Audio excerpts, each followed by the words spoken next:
ఆరవ తరగతి 6వ పాఠము పోతన బాల్యం.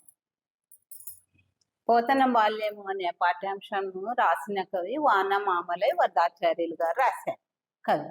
మనము ఈ పాఠంలో మెయిన్ బొమ్మను చూపిస్తున్నారు.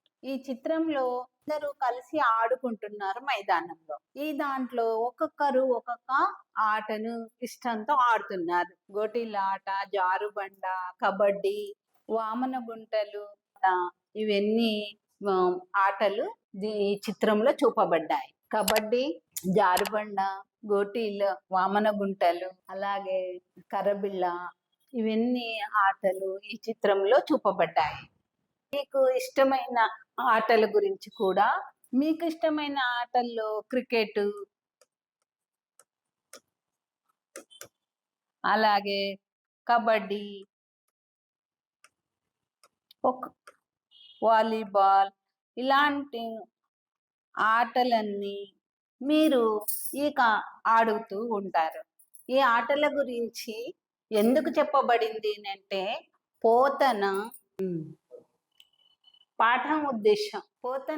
తిప్పన పోతన ఇద్దరు అన్నదమ్ములు అన్నమాట. చిన్నప్పటి నుండి వారిద్దరు ఒకరిని విడిచి మరొకరు ఉండలేనంత ప్రేమతో మెలిగేవారు. ఇద్దరు అన్నదమ్ములు ఎలా ఉన్నారు అంటే చాలా ప్రేమగా కలిసిమెలిసి ఉండేవారు. వారిద్దరి మధ్య ప్రేమ ఎట్లా ఉండేది అని క్వశ్చన్ వేశారు. వారి బాల్యం ఎట్లా గడిచింది మొదలైన విషయాలు ప్రస్తుత పాఠ్య భాగంలో చూడొచ్చు. పిల్లల అభిరుచులను, ఆసక్తులను తెలియజెప్పడము ఈ పాఠం ఉద్దేశం. అభిరుచులు అంటే కోరికలు. వాళ్ళ యొక్క కోరికలు ఏంటి? ఆసక్తి అన్న కోరికనే.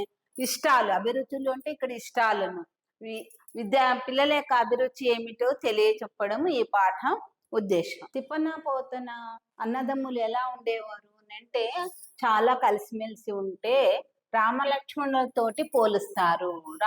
చరిత్రలో రామాయణంలో రాముడును లక్ష్మణుడు ఎలాగా కలిసిమెలిసి ఉన్నారో, ఒకరికొకరు సహాయంగా ఎలా ఉన్నారో, అలాగా రాముడు లక్ష్మణుడితో ఈ తిప్పన పోతలను పోల్చారనమాట. తిప్పన పోతలను కూడా రామలక్ష్మణుని అనేవాళ్ళు. వీళ్ళలో పోతనకు ఆటలు అంటే చాలా ఇష్టము. మెయిన్ ఈ పాఠ్యాంశంలో పోతన గురించి ఎక్కువగా చెప్పబడింది. పోతన బాల్యంలో జరిగిన క్రీడలు ఎలాగా ఆడుకున్నాడు వాటి గురించి చెప్పడమే పోతనకు ఆటలు అంటే చాలా ఇష్టం అనమాట.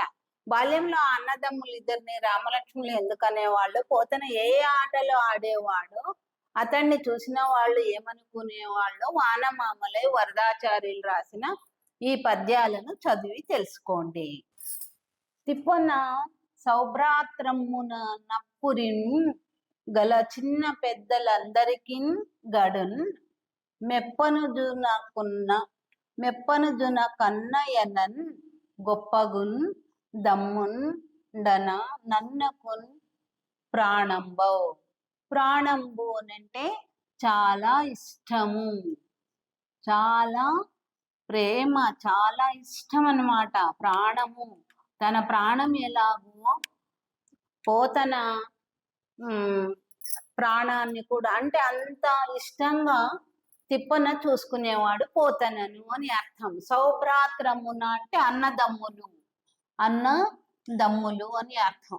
నప్పురిం గల చిన్న పెద్ద, నప్పురి అంటే ఆ గ్రామంలో, ఆ పురంలో, ఆ పట్టణంలో గన చిన్న పెద్దలందరికీ గడున్ మెప్పునున్న చాలా ఇష్టం అన్నమాట. చిన్నవాళ్ళ పెద్దవాళ్ళ అందరికీ కూడా ఈ అన్నదమ్ములు ఇద్దరు అంటే చాలా ఇష్టము.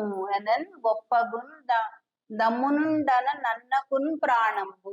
తమ్ముడు అంటే అన్నకు చాలా ఇష్టము.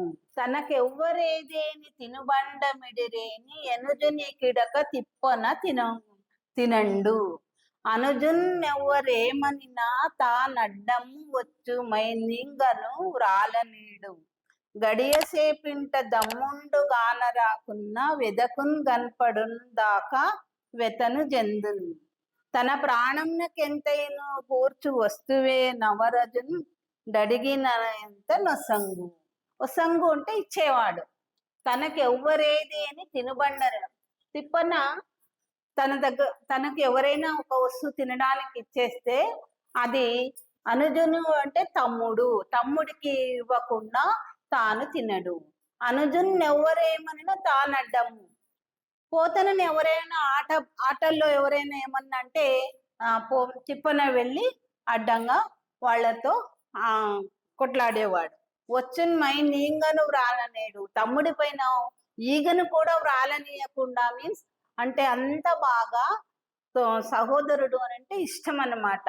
గడియసేపింట దమ్ముండు గాన రాకున్నా, గడియ అంటే ఒక నిమిషం కూడా తమ్ముడు కనపడకపోతే తిప్పన చాలా ఎదురు చూస్తూ ఉండేవాడట తమ్ముడు రాక కోసం. కనపడకపోతే వెదకును కనపడదాకా వెతను చెందు. వెత అంటే బాధ చెందేవాడు, కనపడే వరకు తమ్ముడు వచ్చేంత వరకు ఎదురు చూస్తూ బాధపడేవాడు. తన ప్రాణంకి ఎంతైనా కూర్చు వస్తువే నవరజనుడడిగిన ఎంత నొసంగు. తిప్పనకు తన దగ్గర ఉండిన వస్తువులలో పోతన అడగగానే ఇచ్చేసేవాడు. అలాగా చాలా చాలా అన్నదమ్ములు ఇద్దరు కలిసిమెలిసి ఉండేవారు. Thank you.